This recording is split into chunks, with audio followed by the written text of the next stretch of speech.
La entrevista del Telematutino 11, gente importante a tratar temas importantes. Nos acompaña el doctor Pedro Silverio Álvarez, economista, académico y figura importante del gabinete económico del candidato Luis Abinader. Pedro, invitado y amigo, buenos días. Buen día, Ramón. Buenos días, Jacqueline, también. Siempre un placer estar con ustedes. Hola, buenos días. Gracias, igual.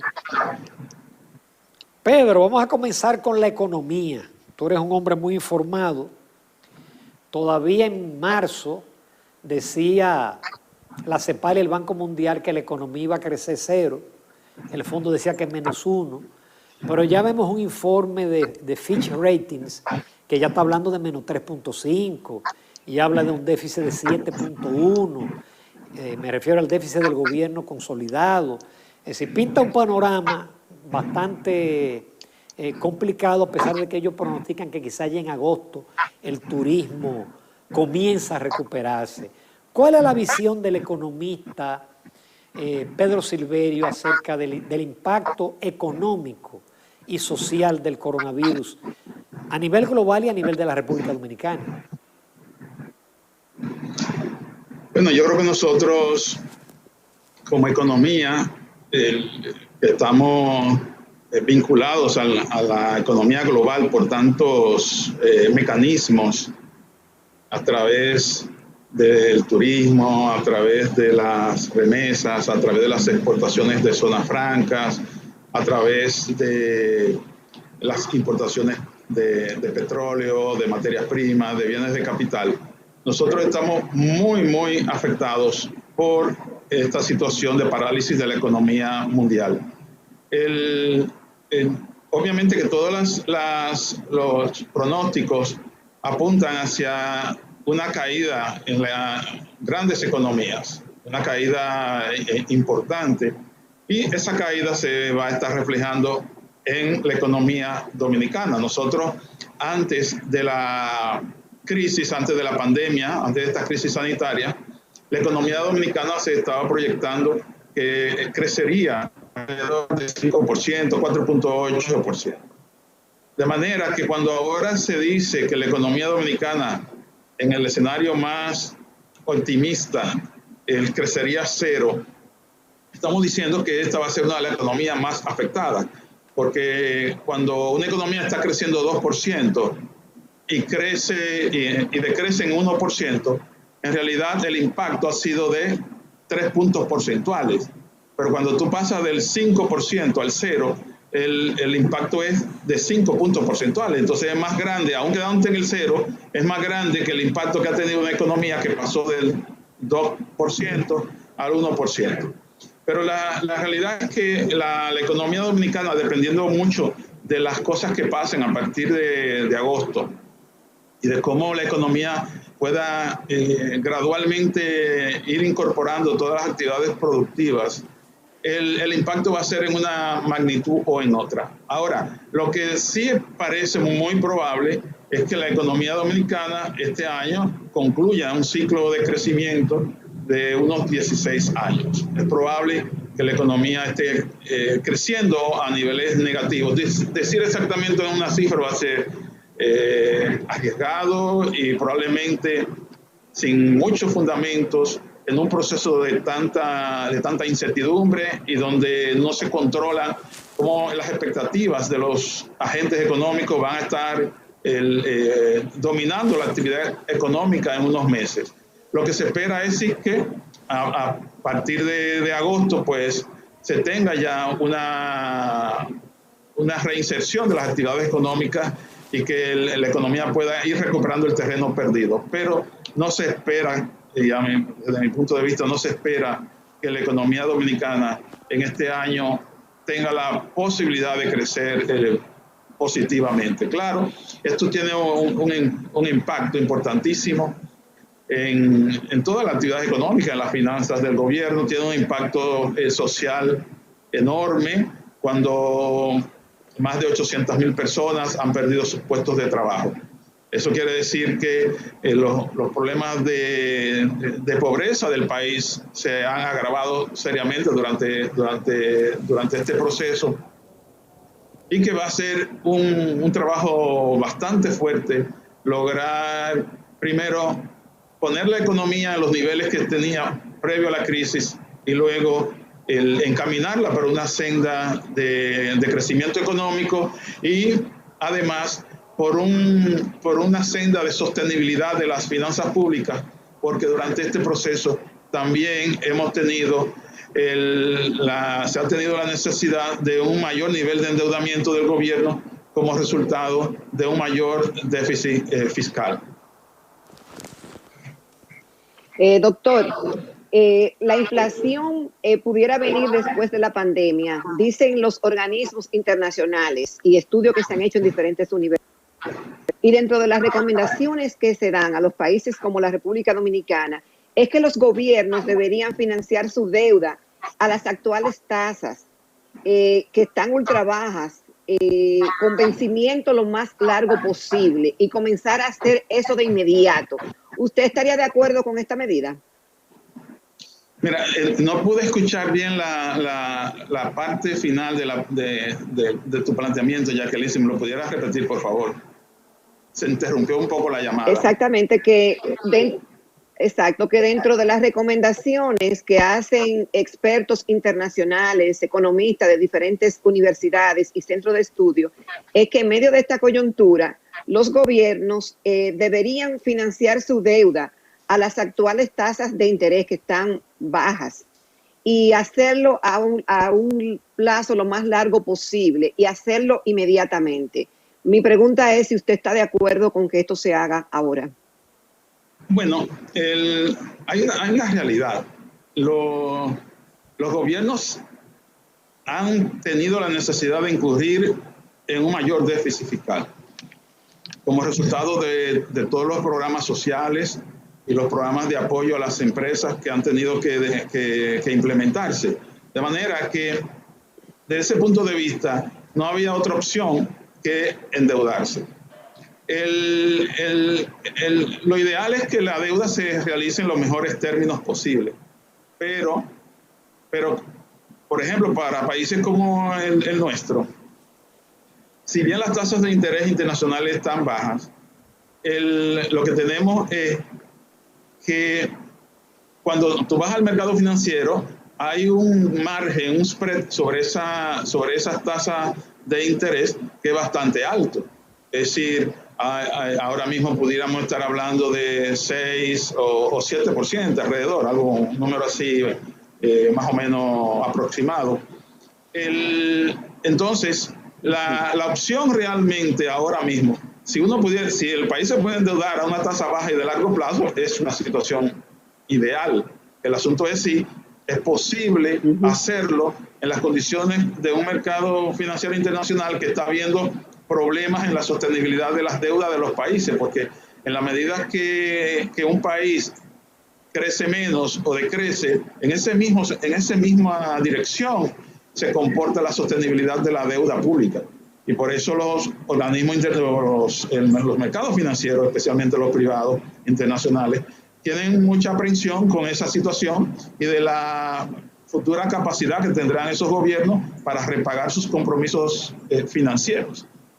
De manera que, por un lado, sí estoy de acuerdo que se puedan financiar en el largo plazo y que se puedan financiar a las tasas más bajas, pero no siempre es posible lograrse en un entorno con tanta incertidumbre.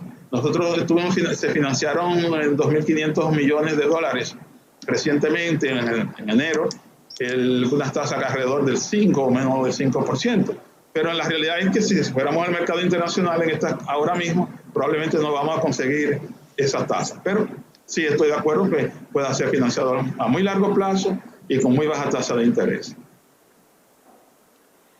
Pedro, hay quien dice que podría llegar hasta un 10% si nosotros intentamos salir a colocar bonos internacionales. Pero mi pregunta va dirigida a que ustedes en el PRM habían hecho un programa de gobierno, al igual que todos los partidos, partiendo de una situación que cambió radicalmente.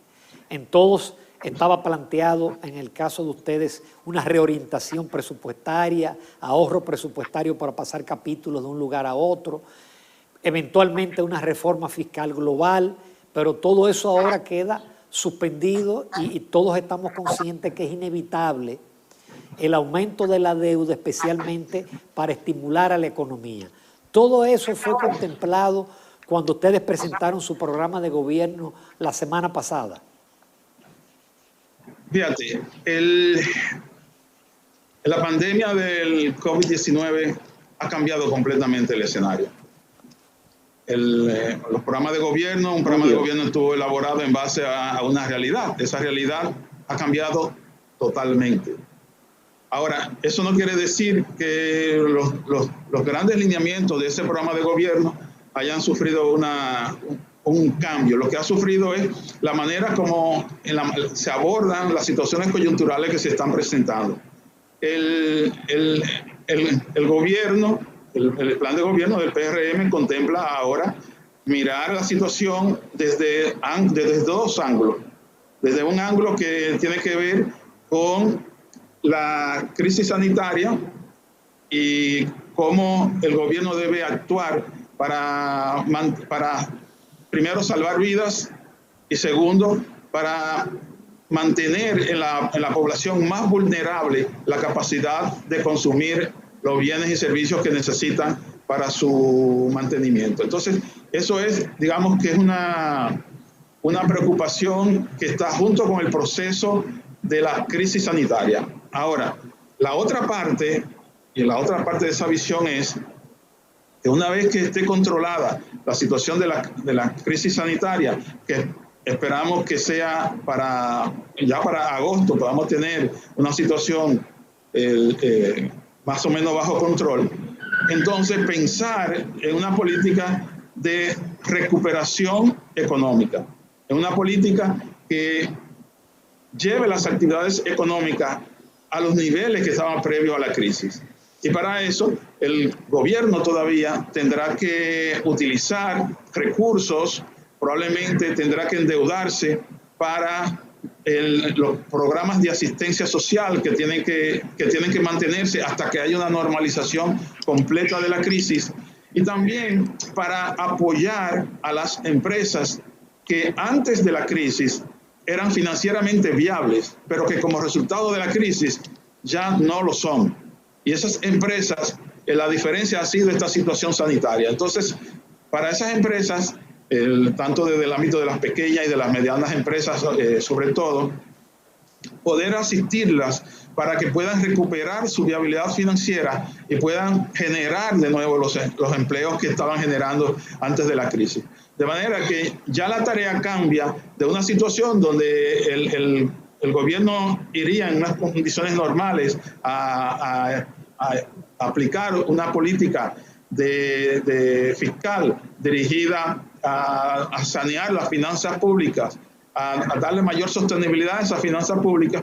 Se tendrá que pasar por una etapa donde la recuperación económica va a implicar de parte del gobierno un esfuerzo adicional. Y ese esfuerzo adicional del gobierno podría significar también en un periodo transitorio un mayor endeudamiento, y luego entonces en la medida que la economía se va a ir simultáneamente recuperando, en la medida que los sectores exportadores también se va a ir recuperando, el gobierno pueda tomar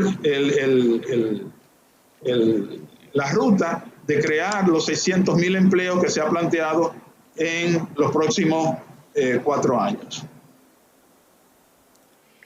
Doctor Silverio, esta pandemia ha sido considerada como una guerra no contra seres humanos, sino contra la enfermedad en sí, y ha hecho que los gobiernos incrementen el gasto público enormemente y que además con el apoyo monetario, y esto trae como consecuencia ciertamente el incremento de la deuda pública y unos balances de los bancos centrales mucho más elevados.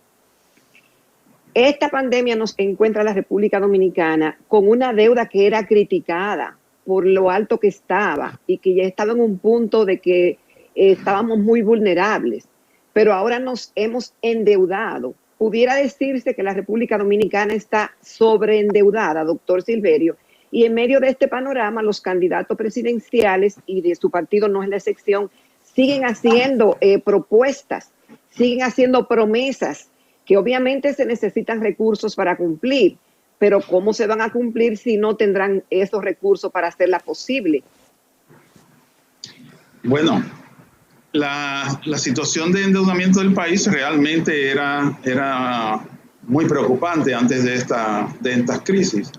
Es decir, un gobierno que ha tenido que dedicar más del 40% de sus ingresos tributarios para poder cumplir con los compromisos de la deuda, esa amortización más el pago de intereses, es un gobierno que puede decirse que está sobreendeudado. Ahora, la situación que plantea esta pandemia es una situación de una crisis prácticamente humanitaria, en el sentido de que con el cese de la paralización de las actividades económicas, productivas, prácticamente entre 800,000 y 1 millón de dominicanos quedaron sin empleo. Y por un tiempo, digamos, estamos hablando ya de 2 meses, de más de 2 meses de cuarentena. Es decir, aquí el tema más que económico era un tema, o es un tema humano. ¿Cómo dar respuesta a las necesidades de esta población tan vulnerable en una situación tan crítica y por un periodo tan largo? Los ingresos del gobierno en el primer cuatrimestre de este año se han reducido en alrededor de unos 28,000 millones de pesos. Es decir, una correlación a lo que se tenía estimado, a lo que se tenía presupuestado.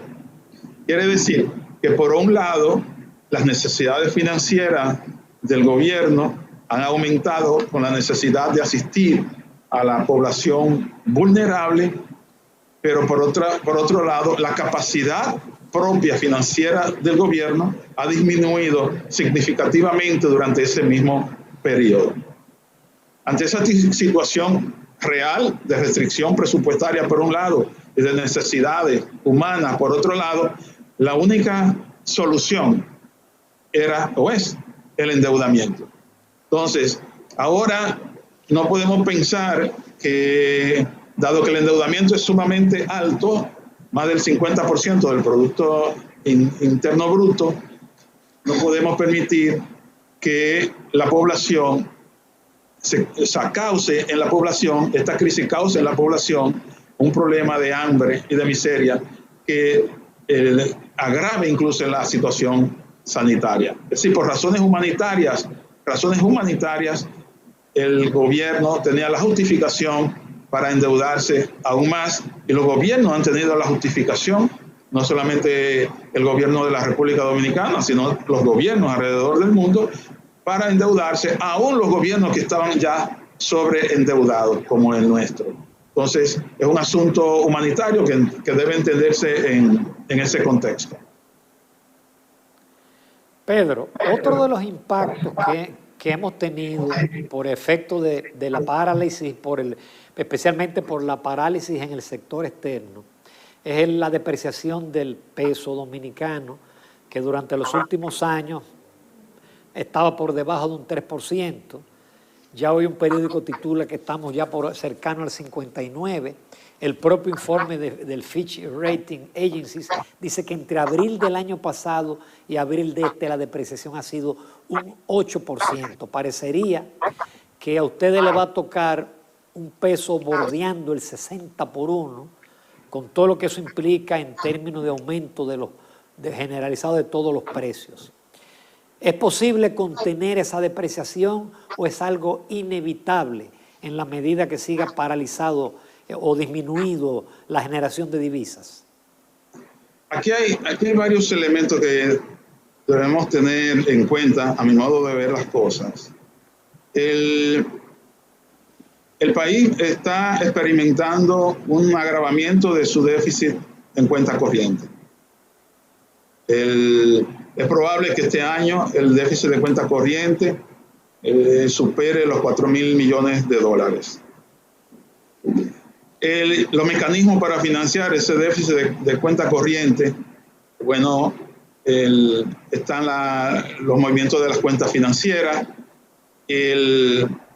la inversión extranjera no necesariamente se va a mover de manera muy positiva durante ese tiempo. Y el otro elemento es el tema del endeudamiento que para poder financiar la balanza de pago. Ahora, ¿qué ocurre en el mercado cambiario? Que como resultado de esa situación en la balanza de pagos, ha habido una gran presión en el mercado cambiario. Esa gran presión en el mercado cambiario puede enfrentarse de distintas maneras. Una manera de enfrentarla es, bueno, que haya un mayor endeudamiento en dólares, lo cual también envuelve un riesgo cambiario para las finanzas públicas. Él puede enfrentarlo con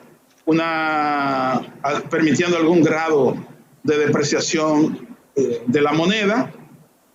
Puede también enfrentarlo con mayores tasas de interés, o puede enfrentarlo con una intervención más activa del Banco Central en el mercado cambiario a través de la inyección de dólares. Pero la verdad es que en una situación como la que se ha planteado, es también sumamente difícil poderla controlar si a la vez ha habido una expansión enorme, ha habido una flexibilización bastante importante en la política monetaria. Es decir, todos esos elementos conjugan a una situación donde alimentan las expectativas de los agentes económicos de que habrá un nivel determinado de depreciación. Este año, realmente, la depreciación de la tasa de cambio ya está cerca del 10%. Cuando uno mira, no la tasa promedio que se publica oficialmente, sino lo que está ocurriendo en la realidad, lo que está ocurriendo en el mercado cambiario. Sí, no hay divisas, están completamente controlados el mercado con la cantidad de dólares que pueden ser transados diariamente. Entonces tú tienes una opción aquí. La opción es que, por un lado, el instrumento de política de expansión monetaria ha agravado la situación del mercado cambiario. Y en esa situación, el Banco Central ha ido acumulando reservas durante años y lo ha ido acumulando para tener esas reservas para momentos como este. No significa que el Banco Central va a salir alegremente a quemar sus reservas de una manera desordenada, pero el Banco Central todavía tiene capacidad en términos de sus reservas internacionales para intervenir en el mercado y tranquilizar las expectativas de devaluación que ahora mismo tienen los agentes económicos, porque cuando se agrega el ingrediente de todos estos factores reales que están ocurriendo, se le agregan las expectativas de que entonces los agentes económicos comienzan a pensar que va a haber una depreciación mayor de la moneda, la demanda de dólares y la necesidad de proteger sus activos, la gente se refugia en el dólar y crea una presión adicional aún mayor en el mercado cambiario. De manera que ahí están los instrumentos. El Banco Central tendrá que hacer una combinación de estos instrumentos para llevar tranquilidad al mercado cambiario. Pero yo creo que en lo inmediato el Banco Central debe estudiar esta situación, que me imagino que sí lo están haciendo, deben estar estudiando, mirar cuál es, porque ahora tenemos en los bancos, en las entidades de cambio, tenemos unas grandes listas de espera de demanda de dólares. Entonces habría que mirar también cuáles son las necesidades que tiene el mercado en estos momentos y comenzar a pensar en una intervención, por lo menos en el corto plazo, del Banco Central para calmar las expectativas devaluatorias del mercado. Bueno, y ojalá que de alguna forma se dinamice el turismo rápidamente o que nos ingresen otros divisas, ya sea de inversión extranjera, lo cual es difícil en esta época, y el turismo. Pedro, la prensa da cuenta de que en el día de hoy, de que más de 21,000 empresas formales cerraron sus puertas en el mes de abril, pasando de 92,320 empleadores en marzo a 71,061 en abril. Este dato proviene de la Tesorería de la Seguridad Social. ¿Qué implicaciones tiene esto para los planes de un nuevo gobierno? Bueno, como comentaba hace un momento, esto tiene una implicación muy especial, y es que el gobierno tendrá que destinar recursos para hacer esas empresas que eran viables antes de la crisis, lo puedan ser una vez que estemos ya en el camino de la recuperación, como se está ya planteando ahora una apertura gradual de la economía. Entonces, eso va a significar que el gobierno tendrá que de alguna manera tener algún programa de asistencia a esas empresas para que estén en condiciones de operar y de generar los empleos que generaban antes de la crisis. Pedro, ya finalmente, ¿la labor será simplemente del lado fiscal, o tú crees que después de agosto el Banco Central podrá seguir manteniendo esa política de extremada flexibilidad monetaria, aumentando los medios de pago vía encaje, los repos, etcétera, y seguir aumentando la base monetaria? Bueno, es una buena pregunta que habrá que evaluarla al momento de la toma de posesión de un nuevo gobierno, porque estamos a finales de mayo y todavía queda alrededor de 2 meses para el cambio de gobierno. Entonces, en 2 meses la situación monetaria puede cambiar. El Banco Central puede adoptar una posición más restrictiva en términos monetarios. Entonces, habría que ver cuál va a ser la situación monetaria de liquidez en la economía al momento de que un nuevo gobierno tome posesión. Y, naturalmente, una situación si hubiese una situación de gran flexibilidad monetaria y siguiera incidiendo en los mecanismos, en los niveles de las tasas de cambio y en los niveles de precios, pues entonces habría que tomar los correctivos del lugar. En realidad, la política monetaria tiene que ver mucho con ese fine tuning, ese afinamiento en cada momento, y por lo tanto, dentro de 2 meses habría que ver cómo estarían las condiciones monetarias del país. Pedro Silverio, te agradecemos muchísimo en todo lo que vale, toda tu participación con valiosas recomendaciones y con una visión tan clara como tienes tú principalmente de los aspectos monetarios, cambiarios y crediticios. Yo espero tenerte antes del 5 de julio y después del 5 de julio. Gracias, Ramón. ¿Cómo no?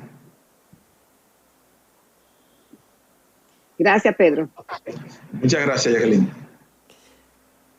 Amables televidentes, nos vamos a comerciales, a la recta final del Telematutino 11.